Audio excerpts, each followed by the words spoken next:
Much like Carter's eyes did not deceive him on Friday night around 10:55 p.m. local time. Yes, that was a 31-3 run for the Purdue Boilermakers. And yes, your eyes don't deceive you this morning, loyal folks at home. Carter is wearing a shirt and tie at 8:40 a.m. local time as we sit here recording the Purdue Texas Tech recap, aka Carter Elliott's accountability hour. Carter, you said Texas Tech was a top 10 team. hmm Carter, you said their supporting cast was better than Purdue's. hmm Carter, you said that JT Toppin would outplay Trey Kaufman-Renn, let alone Oscar Cluff.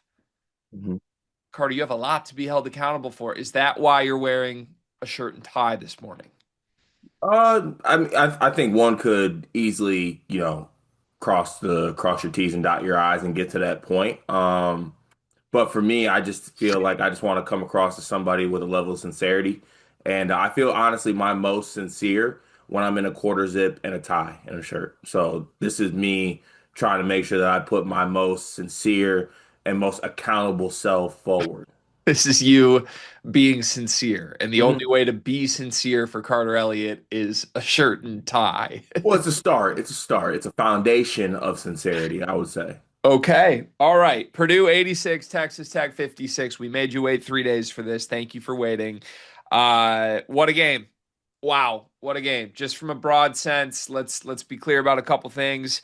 This is Purdue at their best. This is the team that everybody wanted to see this season. This is the team that is dominant on the boards thanks to Oscar Cluff and improved efforts from Trey Kaufman-Renn. This is a great defense. And quite frankly, I don't know that we've seen a great defense from Purdue in a while, maybe even including a couple seasons ago. Like this was different. This was different against a team with two All-American level players, and they earned every single thing they did in this game. This was just an ass whooping, a stomping of epic proportions, a coronation of sorts in a ballroom in the Bahamas that was 99% Purdue fans. That had to be fun for everybody there. Certainly fun for the players. In the end, just to set the table before we get into a lot of these specifics, Oscar Cluff was the Ken Pom MVP. 15 points, 15 rebounds, a dominant 2 days at the Baja Mar Convention Center for Purdue's transfer center. Any questions about what he is or what he will be across competition levels, I think have been put to bed. And we can get more into it. But he just spit out a Ken Pom MVP 15 and 15, matching up with the quote unquote best center in the country. That's what he did. And you can't take that away from him. CJ Cox creating separation at the shooting guard spot. Thought he was stellar this week. Another double digit scoring night from him, 2 for 3 from three. They were scripting things for him early in the game. We can talk through that. But for the first time this season, it feels like the log jam at the starting two spot no longer feels like a log jam. CJ has earned that spot and possibly won't be giving it up. Going down the list here, Fletcher Lawyer, another good game. 10 points, two threes, two rebounds, two assists, chipped in other ways, but just once again, kind of shot hunting and pacing this Purdue offense. You will notice that we've named three different players that aren't Purdue's two All Americans because the story of this entire trip was somehow not the two All Americans. We build this as a battle of stars. This wasn't a battle of stars. I mean, don't get me wrong, there were stars on the court, but this week you did not get Braden Smith at his best. You did not get Trey Kaufman-Renn anywhere near his best. And it didn't, excuse my French Purdue fans, it didn't fucking matter. This team's nasty. It was amazing to see. I have more to say, but I'll throw it to you first. I guess just given what you said in the preview, and again, I'm not trying to make this all about you. I know this isn't personal. I got a bunch of shit wrong last week, but I think the correct way to frame this truly to you is how surprised are you by this performance? I mean, to be honest with you, I am surprised that it was an ass whooping of these proportions, truly. And I think it's hard to win basketball games, obviously. It's hard to also play a perfect basketball game And I legit think that was a perfect basketball game from Purdue. Yeah. Legit. Like nothing went wrong. Everyone who played was productive. They had what, one, two, three, four, five, six, seven guys in double figures. I mean, Braden and TKR only combined for 22 in this game, and they scored 86. They shot 50% from three. They shot 50% from the field. Honestly, if it's not perfect, it's 99.7 out of 100 because they didn't make free throws the way they normally do. Outside of that, it was legit a perfect performance. Offensive end, defensive end. That game was never close. The 30-point score is indicative of what happened. Some might say it's not even indicative of the level of how it happened, to be honest with you. Texas Tech could have lost this game by 50. I watched two teams that were on different levels, and I made the mistake of thinking they were on the same level or in the same stratosphere. They're not even close. Yeah. I think you're right in a variety of ways as you go through that. I think this was, like you said, Purdue didn't do anything poorly. I don't even think they did anything okay. No, it was legit a perfect game. Yeah, except for free throw shooting, that was okay. Every other possible thing they could do on the basketball court as a collective group was flawless. And it started with a great game plan. We can talk about what they did defensively to JT Toppin. But I mean, credit goes to the players. I don't really care who gave them the game plan. I mean, I do. That's cool. But like the players executed this flawlessly. Everybody knew their role. Everybody just did an amazing job. The balance of this Purdue team. I said in the preview that this Texas Tech team reminds me of Purdue from a year ago. I don't come out of this game feeling different about that. I think Like that's disrespectful to last year's Purdue. it could be they definitely didn't get stomped like this, but I also don't know that last year's Purdue team played a team quite like this, to be honest. I think I think Anderson and Toppin had nightmare nights, and we will talk about why. But I really don't come off this game. I feel different about JT Toppin after this game. I don't feel all that different about Christian Anderson after this game. Um, the role players are just nothings on this team. And Atwell hit a couple threes early to kind of give them a hot start that I think was misleading. But like they got nothing from Bamboye. Tyree Bryan had 16 of the emptiest minutes I have ever seen. He had one rebound in 16 minutes. Lawan Watts was visibly shaking for 30 minutes. Like let's just start there because I think that was the miss, right? The miss was like, can this supporting cast give Texas Tech anything? And Purdue's defense, by the way, was very fixated on the other guys. It's not like they were necessarily coming out to shut the supporting cast down. And there was no one that I thought would even play in the Purdue rotation except maybe Atwell. What did you see from them? Why did it go so wrong for them? I just think that the moment maybe got a little bit too big for them. I'm not really sure how else to constitute it. Because they didn't just play bad, they were horrific, Greg.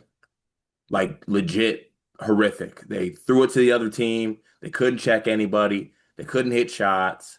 It made it easy for Purdue to use the game plan that they did because I don't even know if Purdue expected the role players at Texas Tech to be as bad as they were because they were awful. Yeah. I mean, there was that 31 to 3 run over 12 real live minutes of basketball time in all like real time elements. It was like across 50 minutes. Like Texas Tech scored 3 points in 50 minutes of real world time. And you could just see it snowballing, right? Because this was 8 minutes into the game. This was a 1 point Texas Tech lead. And then this big run starts, and you just saw Toppin going through it and struggling with double teams. And you saw Christian Anderson not getting anywhere. And then you saw the role players screwing up plays that needed to be made. And as that happened successively, I thought Texas Tech lost confidence. I thought Purdue just pounced like a good killer does. You smell out a weakness, all right, let's pounce. And that's what they did. And it's a credit to Purdue. Everything that went wrong for Texas Tech was forced by Purdue, I would say. Do you agree with that? Or is part of this the role players just couldn't tie their shoes? No, I mean, look, I think that there was a lot of bad decision making on the hands of Texas Tech role players. Like when they caught the ball, when they caught it out of the double team, when they saw like even a double. But I mean, it was really just Purdue's defense was also just really good. Yeah. Purdue's defense, let's start as we go like category by category this game there. So this defense jumped from outside the top 50 nationally to 20th nationally after this game. Now holding a top 20 offense to 56 points will do that. I will say, I'll caveat it with this, and I'm a violator of this. You know this, I do this all the time. So I'm talking to myself as much as anybody here. With such a big leap like that, 50 to 20 in terms of defensive ranking nationally, it is a reminder we're working with a very small sample size of data. It's a little early to use Ken Palm as a Bible right now because a 30 spot leap off of one game tells you it's a small sample size. However, Purdue's very vulnerable, iffy defense was anything but in this game. It was spectacular. To me, from someone watching at home, it was a couple things. Number one, it was CJ Cox taking on the assignment of Christian Anderson and really disrupting him, honestly, similarly to how he disrupted LeBaron Philon.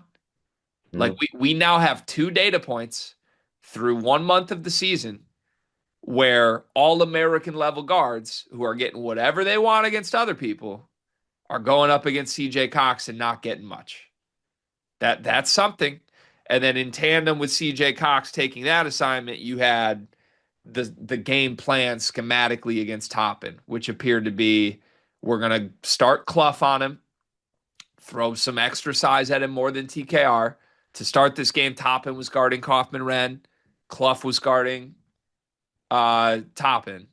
But then every time Toppin catched, it just seemed like they swarmed him. Seemed like there were multiple bodies, sometimes two, sometimes even three, and just really forcing the ball out of his hands, making him uncomfortable all night. So, did you see what I saw? Do I have the right framework of what the Purdue game plan was as a starting point? And then, I guess, why do you think that was so effective?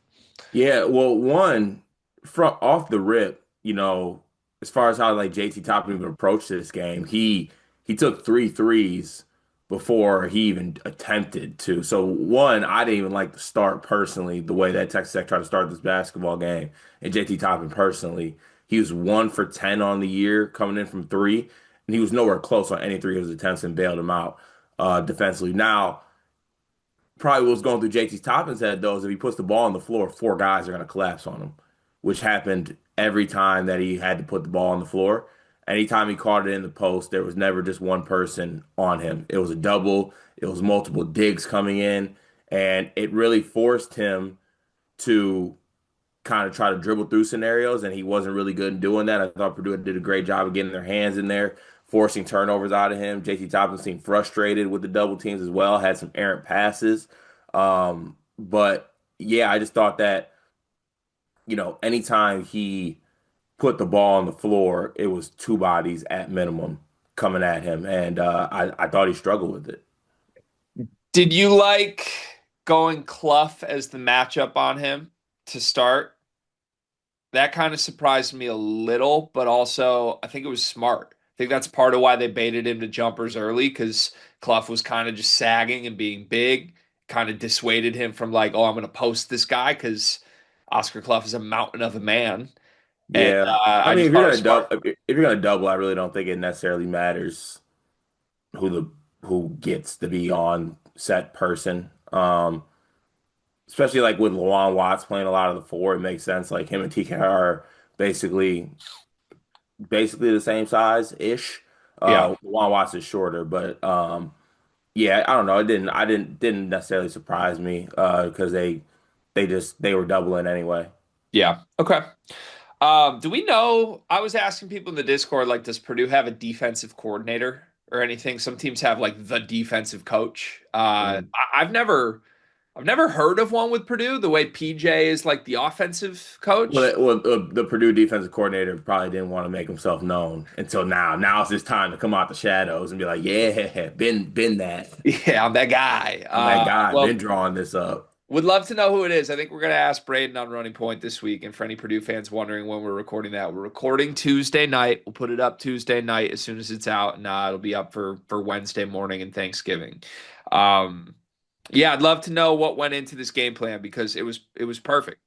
And I think through the years, going back at least a year, last year when they were more limited, I don't think we've seen good schematic defensive adjustments like in the middle of last season when they went to like a really high pressure approach. But I don't really recall seeing a game plan specific, opponent specific defensive plan from Purdue that was this good or was executed this well. And it was flawless. I mean, they took Toppin out of the game by my count. He ended with 15 points, 8 rebounds, 2 assists, 1 block, 2 steals, 6 for 13 from the floor, 0 for 3 from three, 3 for 7 from the free throw line. He's a good free throw shooter normally, and yeah, was not in this game. So clearly bothered. Does this say something to you about Toppin? I mean, we I think we agreed. I wasn't necessarily yelling it as much as you were, but we definitely agreed coming into this game like it's not up for debate who the best big between him and TKR in this game was. I think he's the best big in the country. I'm not going to really freak out because he struggled with double teams and finished with 15 and 8.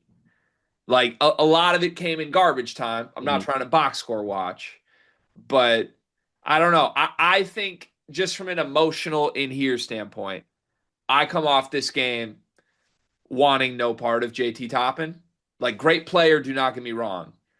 That's not a guy I want to believe in to like take my team to a national title, given how much I thought he kind of checked out of this game as things went south. Again, that's not taking anything from Purdue, but I thought he got pouty. I thought he got whiny. He like barrel rolled Jack Benter up high late in this game. Just a really dreadful performance from a guy that was supposed to be a top two player in the country. As JT Toppin's biggest fan, where do you stand on all that? Yeah, you know what? I'm acting that way too if I'm in that situation and I'm kicking it who I'm kicking it to and down 30. Um, I'm probably acting that same way to be honest with you. But yeah, I think that obviously looking at this, you know, JT Toppin was not the best big in this game. He just wasn't. And Craig Kaufman-Renn wasn't either. yeah, which is crazy to me, truthfully crazy to me. Am I still taking JT Toppin as the best post player in the country? Yeah, I am. But I think when you have players that are so good in the post, like that's the thing about them. It's you're good in the post. It can be easier to scheme up against you, especially when guys around them aren't hitting shots or guys around them aren't making plays. And even like to his standards, he was awful in this basketball game. Like Yeah. 15 and 8, a lot of garbage time buckets. JT Toppin played absolutely awful. And that is credit to Purdue for what they did in this game. But you're going to lose by 30 if Anderson and Toppin play awful. This is maybe the only thing that I think Purdue fans watching this will disagree with from me, this video. If 15 and 8 is his worst case scenario, it solidifies the point that he's the best big in America. Like you're right. This was the worst JT Topping game possible. Finished with 15 and 8. Here's how you meet in the middle here. That is the best post player in the country. Y'all just did that to the best post player in the country. That is right. I think there's a contingent of Purdue Nation that's like, really? That's the guy? Yeah, that is You the guy. And you thought you y'all thought that you thought that that guy was gonna be able to bust Oscar Cluff's ass? Yeah, I did. Yeah, I and did. y'all put him in a straitjacket because of Yeah, great good on game you. plan and great execution. Yeah, that's the right approach. I'm glad we got there. You're also not supposed to be able to do that to Toppin, in part because they have an All-American guard in Christian Anderson. So I said in the preview, and it was just numbers, it was math more than anything. His numbers were better than Braden's coming into this game. Um, I think his numbers on the season still probably are better than Braden's coming out of this game. But in this game, he was in hell even more than Toppin was in hell, in my opinion. He went 5 for 15 from the floor. He had 1 assist to 3 turnovers. They completely took away the part of Anderson's game that is really like the most natural, free flowing part of this Texas Tech offense, which is him creating shots for the role players. Now, part of that was the role players could not buy anything and were messing up every time they got the ball. I said this in the Discord in the live discussion, but you've got to make shots to get assists. Feels like some of these like there's a world where Anderson ends with 5 assists on the same passes he made in this game if guys just make some shots. But still, 5 for 15 from the floor, 3 for 10 from three. He didn't attempt a free throw in this game. He had 3 turnovers. He played 37 minutes. And point blank, I think they were 37 pretty awful Christian Anderson minutes. Yeah. To my to my eye, CJ Cox had the primary assignment. He played 25 minutes. When CJ was on the floor, he was sticking Christian. But there were also 12 minutes of this game where CJ wasn't on the court and other guys got chances, whether it was Braden, Jakari, Omer, or a mix of everybody. So why did Christian struggle so much? And I guess same thing we just did with Toppin. Does this change your perception of who Christian Anderson is? It doesn't change my perception because I believe in who he is as a player. And I think last year he showed us enough that he is as good as he is. And, he was a starter in the Big 12 as a freshman on a really good Texas Tech team. I do think that we need to see the leap that was talked about with Christian Anderson. And I think right now he's been pretty good against the opponents that aren't that good. In Texas Tech's 3 games, shout out to Jamie Shaw. I saw this from him, and to my eyes, this is kind of what I was seeing with him. This is like why I kind of sometimes I don't like to do this, but even early on, there are a lot of bad teams that you play.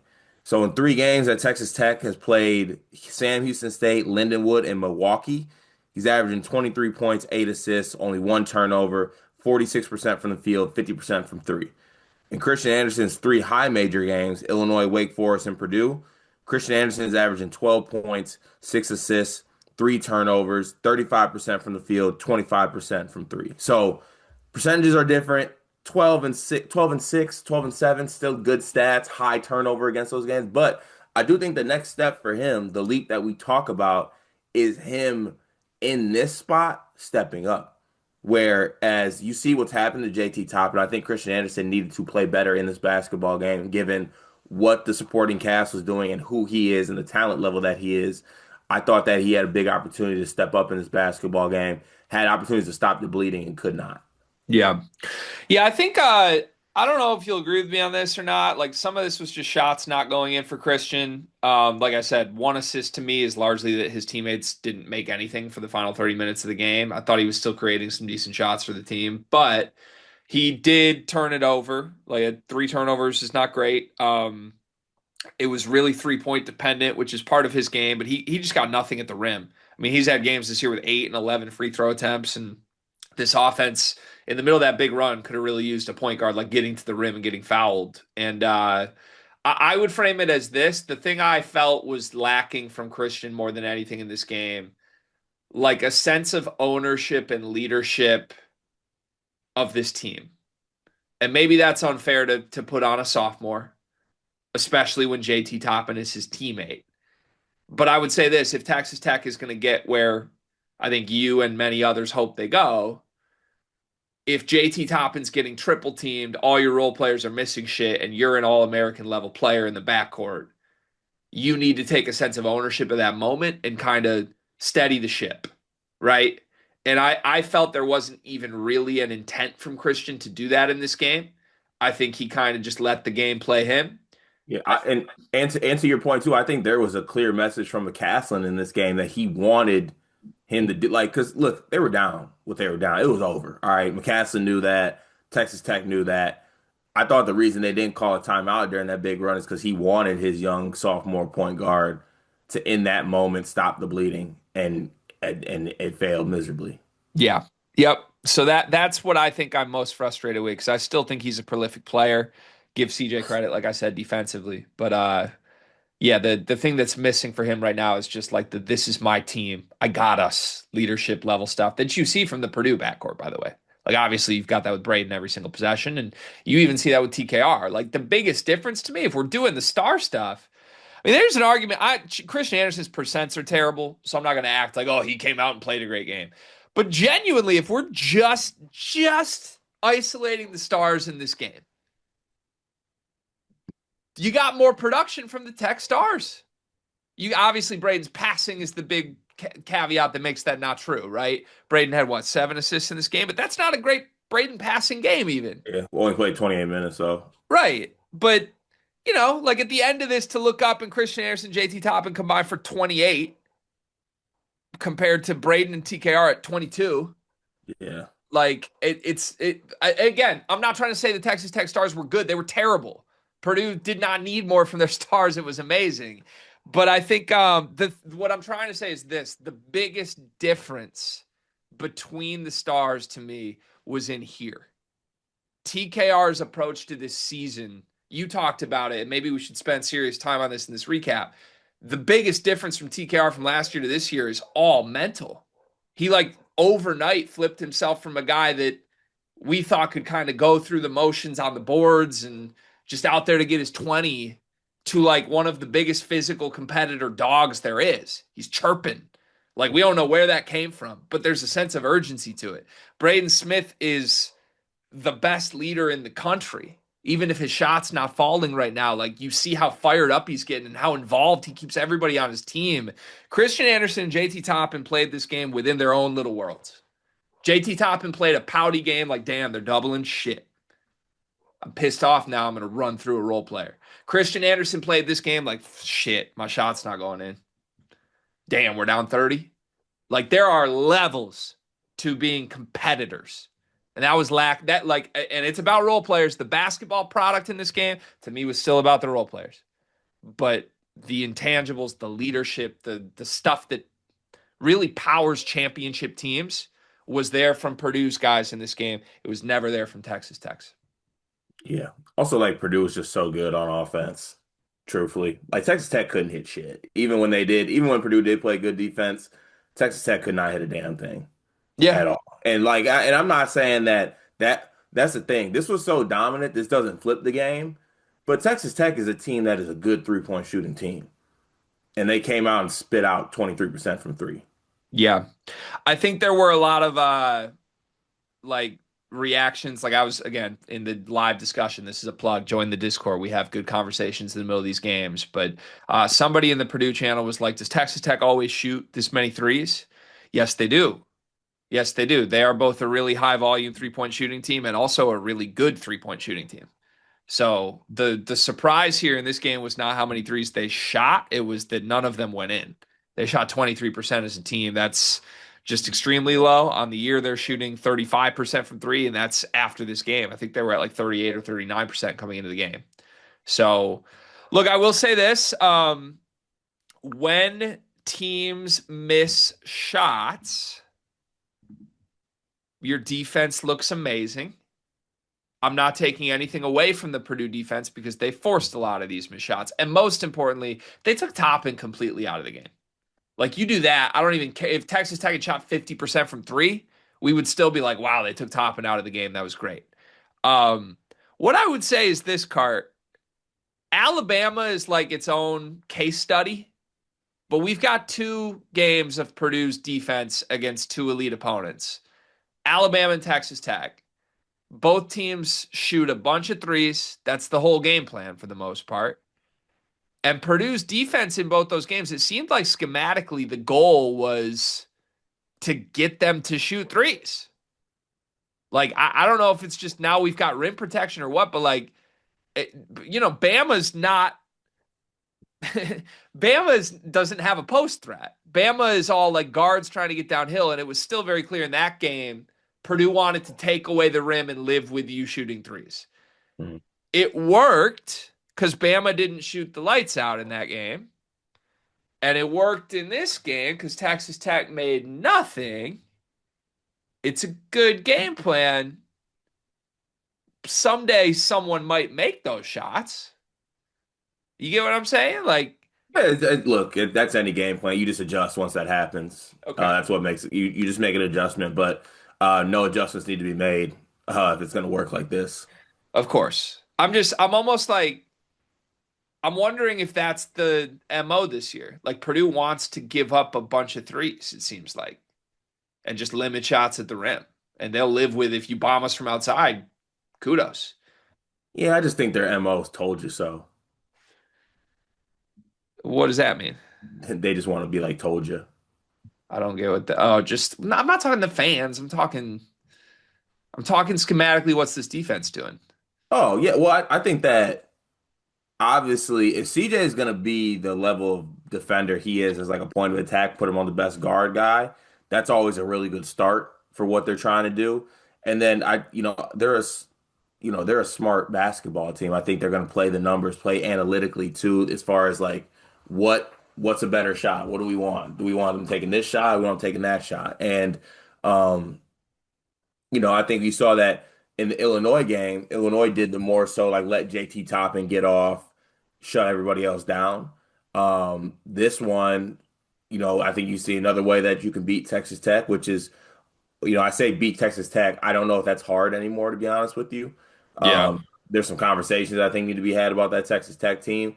But yeah, just overall great performance by Purdue. We didn't even get to the rebounding yet. Yeah, we'll go. I want to go through Purdue player by player, like offensively and rebounding in just a second. But I'm just trying to make sense of a couple things because, like, I just to put some data behind what I'm saying here. By the way, Purdue's defense was amazing. This was the best defensive performance I've seen from them in 2 years. I think I think I get what you're trying to do here. I'm not trying to do something. This is like this is data on the Purdue profile right now. They are forcing teams or allowing teams, depending on which word you want to use, teams are shooting 49% of their shots from three against Purdue. That is unbelievably high. That's 344th in the country in limiting 3-point attempts. Like this is higher than last year. It's higher than like any Painter team ever. So to my eye against Texas Tech, that was the game plan. Hmm. And then it made me thinking back to Bama. Well, wait a second. Even though it was Bama, they also were guarding Bama into wanting to do what Bama does. Like it seems intentional this year in a different way than in the past that Purdue's approach defensively is basically like, we're going to take away the rim. And if you bomb us from three, congratulations.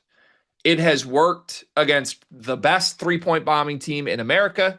And now it has worked against a Texas Tech team that, like, you know what I mean? It's two teams that I would think would love that. Yeah, Like yeah, on no, paper, if you had said this to Texas Tech pregame, I think they're like, hell yeah, we'll shoot 40% from three and beat you. right. So I'm not saying they're wide open attempts. I think Purdue's perimeter defense has done a really good job, but just on paper, it's an interesting part of this team's profile because as the defense is skyrocketing up and just had the best performance in 2 decades, it was largely dependent on we forced this team to shoot a bunch of threes and they missed all of them. Can they keep doing that? If they do, they're going to be a legitimately amazing defense. But I do think like 3-point volatility is one of the scarier things to like build a defense around. Yeah, well, you got to think like their defensive approach is a lot of doubling the post and a lot of digging. When you dig and you double the post, that leaves somebody open. That's inviting a three-pointer to be taken. So it's just kind of it's a, it's a part of the defensive scheme that they play is that type of thing is going to happen. Where I thought you were going to go was, yeah, Ken Palm tells you this is the 20th best defense in the country. Where do you actually think this team is defensively? I mean, look, if the shots don't go in, it is. And through 5 games or 6 games, whatever it is, most teams they're playing shots aren't going in. So I'm really like just hashtag monitoring this more than anything. This is what I believe. I believe Texas Tech's a great shooting team, and Texas Tech missed all their threes on this night. And Purdue's game plan seemingly was we'll let them bomb us from three. We'll take away Toppin. We're giving a bunch of flowers to the game plan because the shots didn't go in. They deserve that. Like I said, I think 3-point missing is one of the more volatile parts of basketball. Great shooting teams can miss all their threes one night. Horrible shooting teams can make all their threes one night. When I think of like what the best defenses are designed to do, I don't normally think give up a bunch of 3-point attempts. Like to me, part of being a great defense is taking away the 3-point line. And right now, the Purdue defense is doing the opposite by design. It's working. So I can be like, I'm wrong. Schematically, what I think is important can be wrong. A great defense can give up a bunch of 3-point attempts. But I don't know. It just I'm putting it in the monitor category because it helped them beat Bama and Texas Tech, who are two of the best 3-point shooting teams in America. It's also a volatile thing. And if a team shoots 40% from three, it looks a lot different. We'll see. Uh, Life is volatile. Life is volatile. Life is volatile. I know two teams that aren't going to want to see this defense. Oh, Are two teams that can't shoot at all. oh, we're fine. No, don't throw my name in with you, Rabbles. I'm just saying, if Purdue's game plan is going to be beat us from three, I don't think our team's like that. That's true. Yeah, it look it, and the thing is, we would come on here and be like, yeah, that this works against this team, but wait until you play a 3-point team. They play the best, one of the best 3-point teams in the country, and Bama, and it works. So it's like, Bama and Tech are literally two of the top like five best 3-point teams in America, yeah, and that game plan worked. So yeah, I don't know. It's fascinating to me, but it's real right now, 100%. You asked me defensively. Ken Palm says they're 20th in the country. That's up 30 spots after this game. Do I think that feels right? I would say around 25. I think it's a little bit early season, like just the same way it was at 50. My guess would be 25 is realistic for where this team can end, which is what they needed. They needed the offense to stay number one and the defense to jump up to top 25 to be national title good. What do your eyes say this defense is? Mhm. I'd still say like 30 something. The rebounding's so good. It is. I'd still say 30 something. Okay. I think the rebounding's so good, it's part of it, but we'll see. Flip side correlation. Texas Tech is now 31st on KenPom. They dropped out of the top 30 after this loss. What do your eyes say Texas Tech is? Like 42. So do you think a big part of this is Tech being a lot worse than you thought? I don't want to say that because Purdue was that good and looked like the best team in the country and is the best team in the country. Uh, but yeah, part of this is that Texas Tech is not what I and others have said they are. Can't believe Luwan Watts, who isn't even starting, isn't amazing. I'm sorry. I had to get one in. Dude, he was so bad. He's really stinky, Cart. I'm Yeah, sorry. yeah. Hmm. Yeah. Okay. Want to go through Purdue's players? They had Nothing. Literally, they left Lawan Watts to go. Honestly, I'm looking at McCaslin a little bit in this one. really. That's my guy. I like Grant. I like Grant a lot. That's my guy, which is why I feel like inclined. Like he would come on here and be like, "You look like a goddamn idiot in that quartership." I'm like, you know what, Grant? You're right. But I didn't put Lawan Watts on TKR solo coverage. You did that. I don't think that's what killed him, to be honest. But yeah, It did no, it didn't kill them, but there was a 5 minute stretch of this game where they let Lawan Watts guard TKR one-on-one in the post. this is true. That was a thing that happened. Can confirm. I I was watching and then I was in absolute awe of what I was watching. I like McCaslin. After the game, he basically said, well, yeah, I thought in the final 4 minutes we found some guys that actually wanted to guard and not just score. So that was a win. Throwing shots at his stars. I kind of like that energy. But I don't know if antagonizing your stars will necessarily get you where you want to go. I will say this, and we know this from being up close and personal at Big 12 Media Day. Question number one that we asked the Texas Tech duo of stars was, JT, you could have gone to the NBA. How come you're back? And he said, word for word, well, the NIL, and then flashed a what looked like thousands of dollar watch. Hmm. You got any questions on the motivations of Texas Tech stars after this type of game? No, I think it makes sense to me. I think he saw what he. I think he saw all off season what it was looking like, and he was like, "Yeah, well, I did come back for this because I didn't come back for Lawan Watts."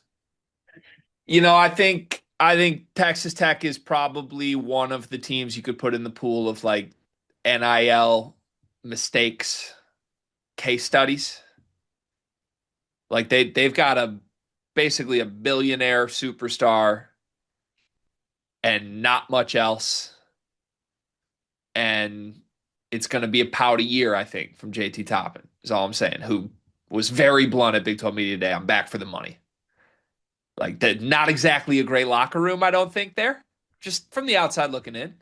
I wouldn't love that. I think it's going to be tough for McCaslin to figure out. One way to look at it. You don't like the way I'm looking at it? Mm-mm. Well, add it to the list of things we disagree on Texas Tech about. We'll see. Can we go to Purdue's player by player stuff? 7 guys in double figures. Yes. Are you going to be this way all year? No, it's just like, goddamn, what else could we say? A lot? Yeah, they were awesome. Who should we start? Who gets the first bill? Cluff? Let's go alphabetical order. We're going to start with Cluff. All right. Put on a shirt and tie just to squirm for 45 minutes. Oscar Cluff, Ken Palm MVP. How? How? That's my question. How? How did he outplay JT Toppin? I just thought one, he was absolutely dominant on the defensive glass. There was no second chance opportunities for them.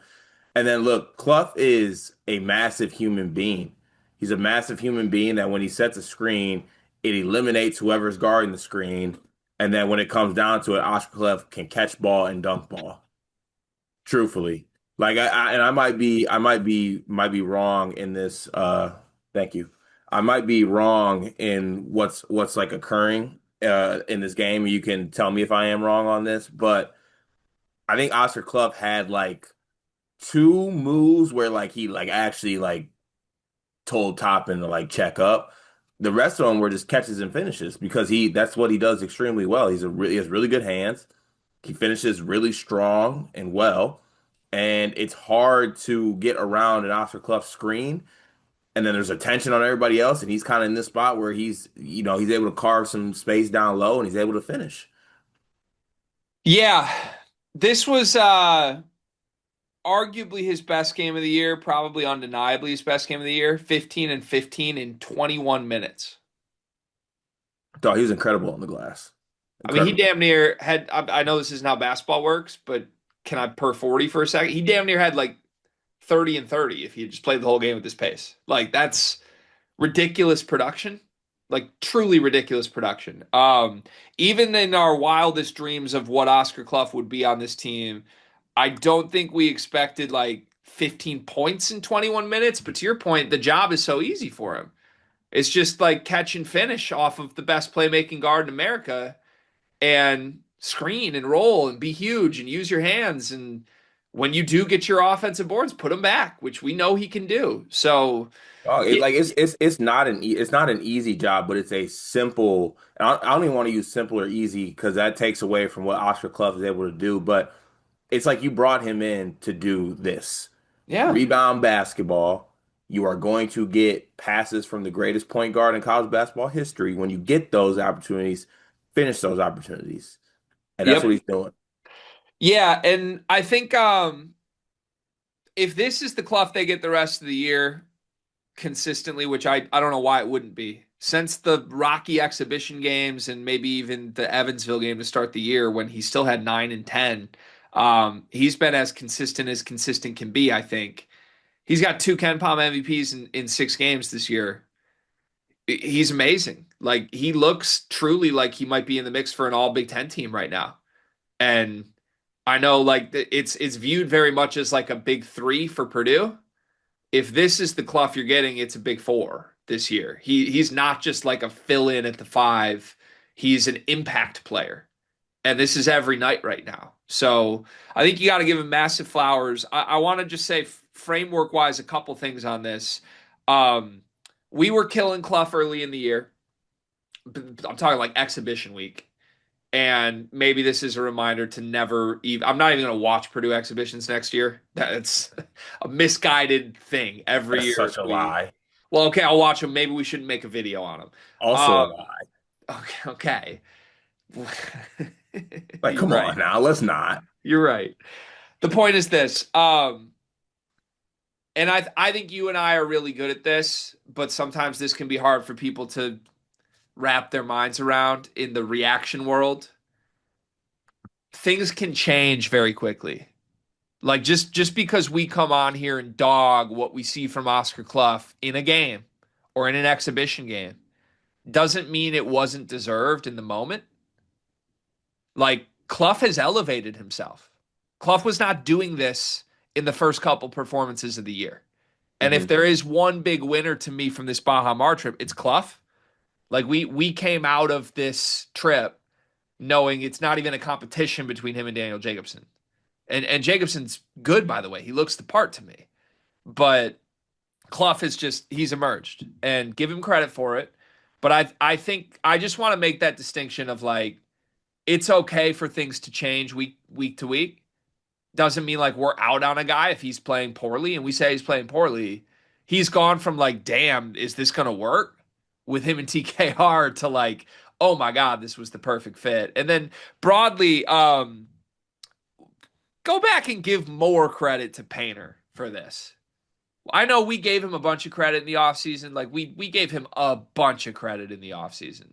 He deserves even more credit for this because the way they moved on Cluff as quickly as they did, like it was like before Cluff could even get offers from other teams. Like they somehow kept that recruitment to just Iowa State versus them, landed it within 3 days, and just got themselves like arguably the best rebounder in the country and a perfect fit with everything Purdue's doing. You go down the list of his profile, he's shooting 82% from the line. Like he doesn't make mistakes. He has 2 turnovers in like 400 minutes on the year. Like this dude is just perfect. He's absolutely perfect within the construct of what this team is. He gave you like the toughness, the physicality stuff against Memphis. He sets the tone for this team. And now he just went head to head with the best post player in America and outplayed him. He punked him. And that's what happened. And I texted you in the second half and was like, dude, Oscar Cluff is punking JT Toppin. Hmm. I don't know what we do with that. If this is the Cluff they get this year, they are clearly the best team in the country. Yeah, and I think it's sustainable. That's the thing. That's what will make me feel good about it is that, like I said, you want him to rebound and finish the opportunities that he gets. That's what he does, and that's what he's doing right now at an extremely high level. And I don't see any reason why he can't continue to do that. Right. So this is what you should get and expect from Cluff, I think, on a game-to-game basis. And if you are, that makes for a really great Purdue team. Yeah. Honestly, weirdly enough, couldn't it even like improve?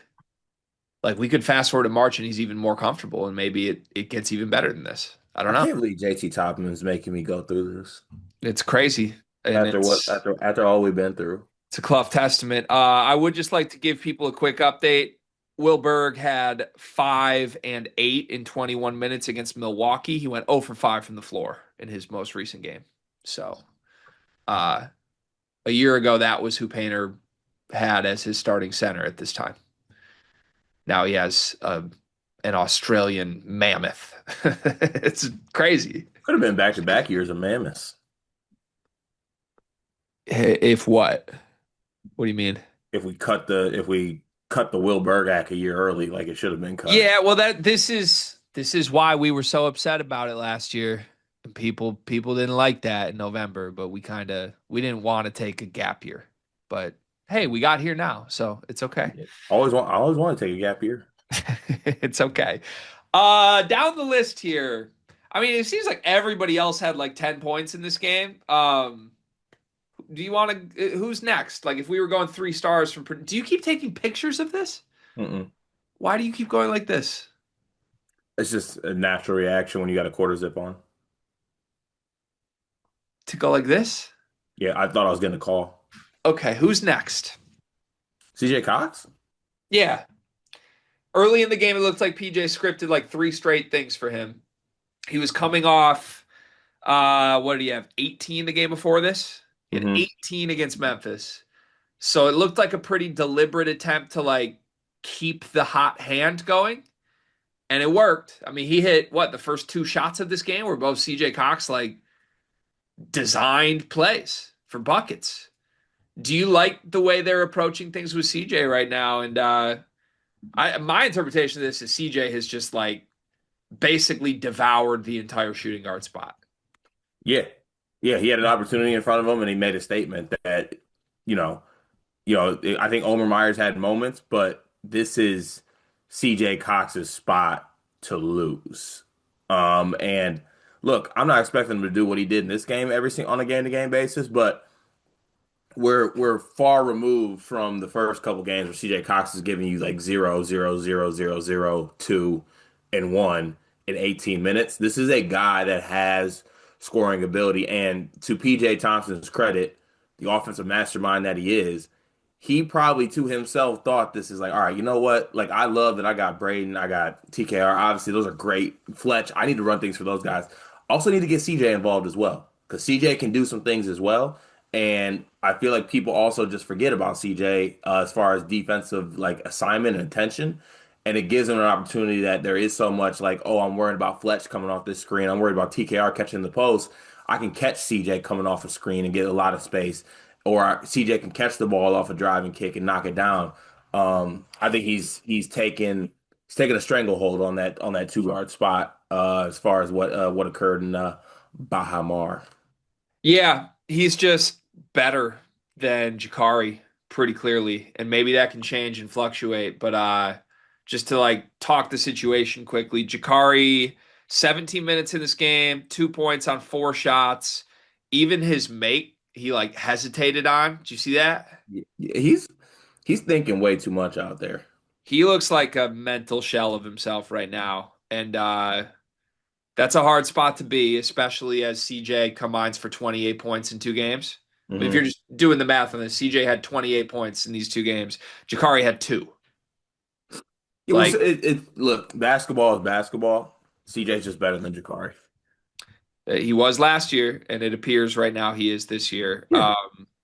But yeah, I don't know. I'm just trying to put myself in Jakari's shoes mentally on it because we know Jakari can be a good player too. We know hmm that. Um, I think he's really like Paint talked about on record. He was the one guy on this team that he talked about in the offseason very bluntly and was like, it was a big goal of Jakari's to start this year. Do you remember that? Yep. I do. That quote felt really out of place and ominous to me at the time because Paint doesn't usually like talk about roles like that, you know? Like he's Mr. No Promises. So for him to come out and like, hey, we named CJ the starter and Jakari's like, he's probably really upset about this. He really wanted to start. He's playing like he's really disappointed with how things have shook out right now. And it's a tough spot to be in. He's sitting on the bench watching the guy who beat him out for the spot he wanted shine. And oh, by the way, the guy sitting next to me on the bench watching this is a handsome Israeli fireball that gets in the game and makes something happen every time. Like he's got to be feeling the pressure of this, of like, damn, I am slipping. And then he gets in the game and hesitates and blows layups. And he's just, look, if it were me, seriously, I'm sorry, but if it were me, I'm just not playing Jakari right now. Like that's in this tournament, he played 26 minutes, very empty. hmm Those 26 minutes could be split between CJ and Ulmer. Even Jack Benter could slide in at the three and give you better minutes than this right now. So it can change. It can change. I'm not trying to like, I'm just trying to talk about what we see, not do anything else here. But I think the change will be with Jakari though, accepting that this is what it is though. Because right now he's playing like he's thinking about how he has to do something better to basically make the gap closer between him and CJ. And I just don't think that's happening. So I think he needs to accept that when he does get in there, he can't be missing layups and thinking about the game too much. He just needs to actually take advantage of whatever minimal minutes he probably should get and make the best of those. yeah, I don't know if that's going to happen.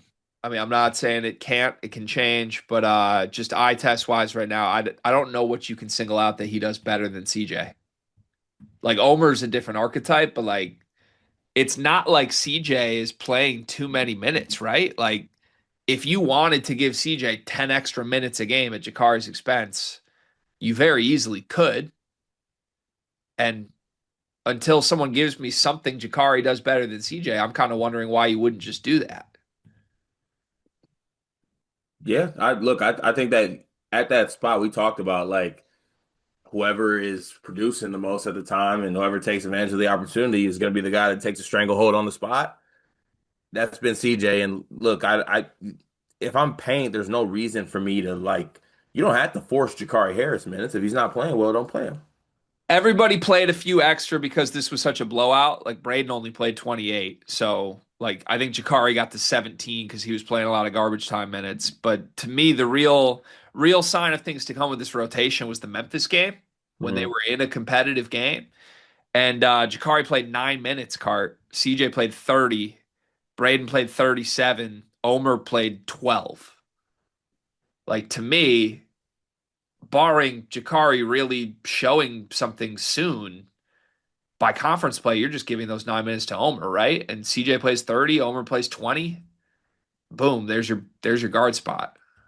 Yeah, and you're set. You don't really need much more. Right. So just throw that out. We'll see. Jakari can certainly earn his way back into this, but he's in a really tough spot right now because CJ is not like we expect this from CJ every game now. He looks like he's playing free. He's a very good player. Defensively, he's masterful. And then Omer deserves minutes right now. It's gonna be hard for Jakari to keep up, in my opinion. Um, Braden, PG1, 10 and 7, 2 turnovers in 28 minutes. Thoughts on his performance? Mad at Paint. We needed more minutes. We no, we got a National Player of the Year race to win here. And look, across the country, I'm watching guys keep their guys in blowouts and get them stats up. I think we need to have that same approach. I think that the whole like 9 people score 10 is cute for narratives, for boiler ball graphics, for everything like that. But you know, as the head of Braden Smith National Player of the Year committee, um, I was denied a chair spot, but I am on the committee. We need to we need to stay in these games and take advantage of Donovan Atwell guarding us and Jalen Petty guarding us, and we need to get those numbers up. Yeah, that would be nice. I mean, look, man, to end this trip, Braden and TKR didn't even make the all tournament team. And Purdue won the event and beat a top 20 team by 30. Like that's kind of where we're at with this Purdue team. It's not what anybody expected. We thought the supporting cast would be better, but truly, Fletcher Lawyer was the MVP of this event. Oscar Cluff was on the all tournament team. I think there were people saying CJ should have been on the all tournament team. It was Cluff and Cox who got the Ken Palm MVPs in these two games. You know, it's got to be really fun to just have like arguments about like your fourth guy being on first team all tournament team while you already have 2 guys on there. It's number one team in the country type shit. It should have been 4 guys and Miles Colvin, the former Purdue guy. It's number one team, Should have been a Boilermaker sweep. number one team in the country type shit, Cart. Are they number one? Yeah. Okay, I'm just making sure. Come on. We got to get you over this. I don't like the squirming. I'm not. Listen, someone on this podcast said that Illinois was better than them. That wasn't me. Yeah, hand up. Yeah. Although I think through the first four games, I think they were playing better. Like again, that this Nope, goes not back to allowed. Nope. no, it is very much allowed. Is very much allowed to react to things that happen and change. Purdue has reclaimed the number one spot in the country because they just spit out an all-timer performance. They were also on the ropes with Memphis 24 hours before this. I So like, things can fluctuate from game to game. That's fair. agree. It's fair to say. Big fluctuation guy. We both like to fluctuate, Card. On the balance of this, real quick, I think we're gonna do a short on this today too, so I won't say too much. But shout out Cobra Stats for pulling this. Last year, only 7 games in the whole season did the three stars, Braden, TKR, and Fletcher, combine for 40 or less points. Purdue was 1-6 outright in those games. Basically, if they weren't getting production from those three, they were cooked. This Mm. year, it's already happened 4 times in 6 games. They're averaging 83 points as a team, and they've won those 4 games by an average of 20 points a game. Feels very real and sustainable at this point that like they don't need as much from the Stars this year. And they're probably still going to win games in blowout fashion. And that's a credit to Paint. It goes back to what they did in the offseason. They addressed every possible need. War chest paint, man. Yep. Summer work showing. It also, sadly, I think, inherently means that Braden and TKR are going to get less individual accolades this year. Hmm. Because this is just hand up. I think he might be the best player in the country, and I think TKR deserves top 2 post player in the country. I don't think the production's going to be there. Because the team's that good. I mean, there will be nights, don't get me wrong, but like Braden's numbers across the board feel like they're not going to go crazy up from this. He'll have more Mhm. assists in games, but and then TKR might his numbers will look better because his rebounding is going to be better. But I don't know. Like we are far removed from the we need 30 tonight, Trey. Like Braden better get us 20 and 12. Like these Yeah, guys, they can they just get, they can yeah, just hoop. it's crazy. Best team in the country. Yeah. It reminds me, I think Boilerball put up a stat. I don't know how many games this is now, but there's been multiple games this year where Purdue has had, I want to say 6 guys in double figures. Looking through this right now. Yeah, they've had 3 games with 5 guys in 10 points or more, 2 games with 6 guys scoring 10 or more. This was an exercise that I did with my favorite team ever, Cart. Your favorite team ever. It happened the whole season. I remember doing it constantly. Who was your favorite team? Burke, Hardaway, Stauskas, Levert, Robinson, McGarry. Mm. Enter like 3 other role players that were really good. They had 6 NBA guys on that team. It was constant. I'll have to go look it up, but I remember literally after every game, the talking point was, "Did we get 6 guys to double figures tonight?" Like they did it all the time. It was just like a thing. And I know Derek in our Discord, that's the comp. He compares this Purdue team to that team. I see the vision. If they're going to keep getting 6 guys in double figures all the time, that's something I did 12 years ago. And who knows? Maybe this Purdue team will match up with Louisville again in the national championship game. That'd be a win for basketball fans everywhere, I think. 100%. Before we close, 43 rebounds to 25 rebounds. Cluff had 15 of them. TKR only 6 because he only played 20 minutes. Daniel Jacobson had 8 boards, matching JT Toppin in just 19 minutes off the bench. Jack Benter had 5 boards in 18 minutes. Rebounding's here to stay, I think, right? Yeah, 100%. It's here. Like we don't even have to question it at all anymore. I don't think it's even like a talking point. It's just like they are. Like now it's gonna be like, why were they out rebounded? Yeah, I don't know that they're gonna be. Will say still profile wise, they're much better on the offensive boards than the defensive boards.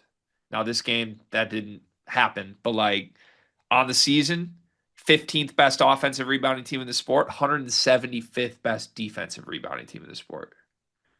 So I'm totally acceptable to say like that this they're great on the boards this year. I think they are. But I do wonder if teams that like to aggressively get offensive rebounds can get them still. Yeah, I think so. And look, I long year, different type of matchups that are going to be coming at them, but yeah, the rebound is just not a concern. And Tech is a good offensive rebounding team for what's worth. They only got 9 in this game. They couldn't. Oh, they got. Did we mention that Texas Tech got their ass whooped? That is what happened. That was like, I mean, I don't know. For people out there, they'll get this reference. If you had a father that ever had a motorcycle, motorcycle belts are different, right? They're like, you know what I'm saying, thick. Word to me and Dexter Lawrence.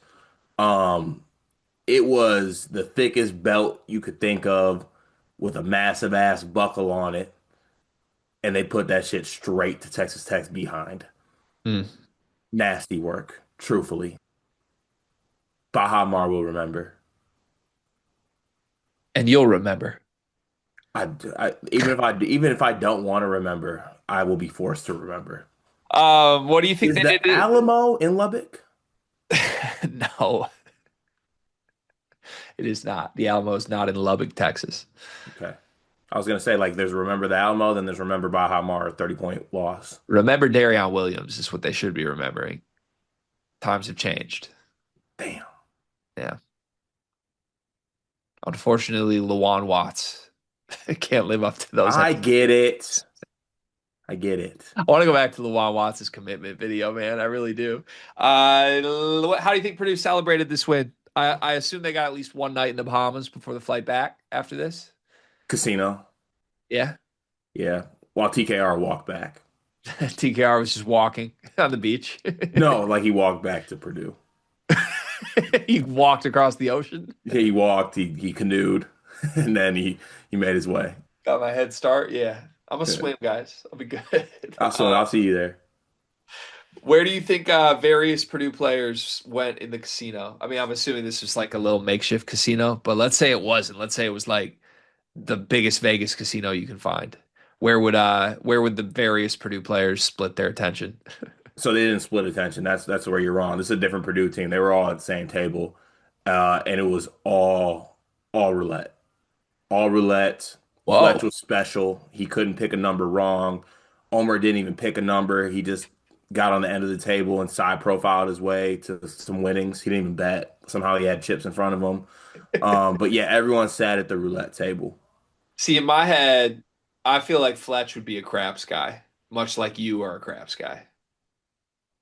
Are me and Fletch similar? Yes. That's one thing I'm really learning this year. Yes. What do I do with that? I think you embrace it and love it. Okay, it'll take Yeah. time. Yeah. I could see Fletch being a craps guy. That the image of Purdue as a unit, just like owning a casino together is hilarious. Do you think they let Miles Colvin join? I probably also like how they got those one slot machines where it's like you're sitting in front of it, but they do have like the aforementioned like trigger you can kind of pull, but you never actually pull it. I picture like Jacobson and Cluff like walking up and just trying to pull that, and it just not working. I feel like Jacobson probably got kicked out for some reason. Just like too tall. Too too Like you tall. you can like see over the dealer. You know what I mean? Like Ah, get out of there. Something that's like that. I want to go to the casino with Purdue. Sounds fun. Doing anything with Purdue sounds pretty fun. Except I for see. I playing disagree. I basketball. disagree with that. There's a list of things I wouldn't want to do with Purdue. Can I get your list? Nope. Understood.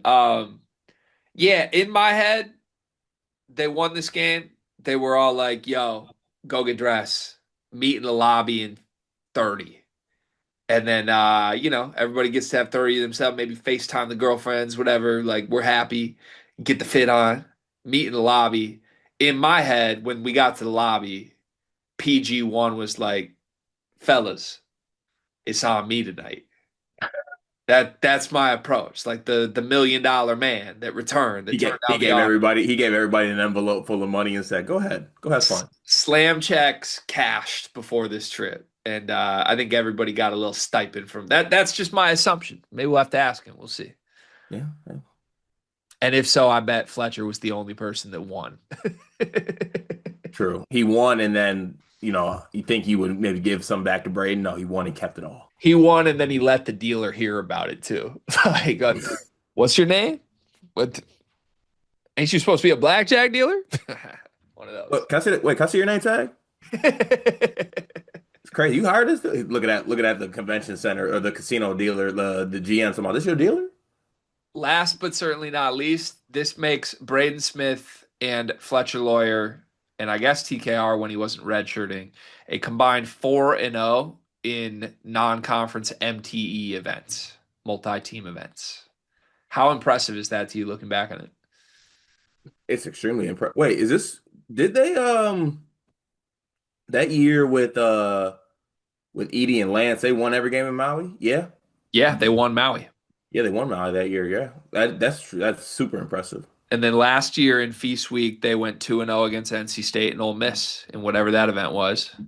They are. I mean, we a couple years ago the bit was like they haven't lost a non-conference game in years. Then finally last year they lost a few. But any one of these, like we're taking a plane, we're here for 3 days type trips, neutral site, 4-0, undefeated in Braden Smith's career in those games. Pretty crazy. Just really good basketball team. Well, the thing is too, like these trips are essentially smaller simulations of what you get in March. Just saying. Little practice They've been pretty damn good in these spots for the most part. for all of them pre-March. Yeah, for sure. Yeah, it's crazy. Good team. Congrats, Purdue. Congrats to the Boilermakers. Would you like to spend the final 10 seconds saying whatever you'd like, Mr. Accountable in his shirt and tie? Listen, my Red Raiders let me down. Um, Fair to say they might stink. Purdue's the best team in the country. Are That's all they there is to it. are they still your Red Raiders? Yeah, look, I'm not gonna flip flop. They're still my Red Raiders. I attached myself to them, so I am gonna be along for the ride. Um, yeah, they are very two people dependent, like you stated, and the supporting cast, if they don't play well, they are going to get their ass ran. Got it. Okay. In the spirit of shared accountability, I'm sorry that I said Illinois was better than Purdue. Hand up. Purdue's the best team in the country when they play like this. Unquestionably so. Back to number one in my rankings. Now, for the spirit of victory lapping you, you told me that your Red Raiders were going to show up to this game. Carter, was the Dead Raiders that showed up to this game, and that's my nickname for this team the rest of the year, the Texas Tech Dead Raiders. I stay on that side. Stick a fork in them. They're dead. Braden Smith killed them. Stay on that side. Or specifically, CJ Cox and Oscar Cluff killed them, which is even scarier for them. Stay on that side. I will.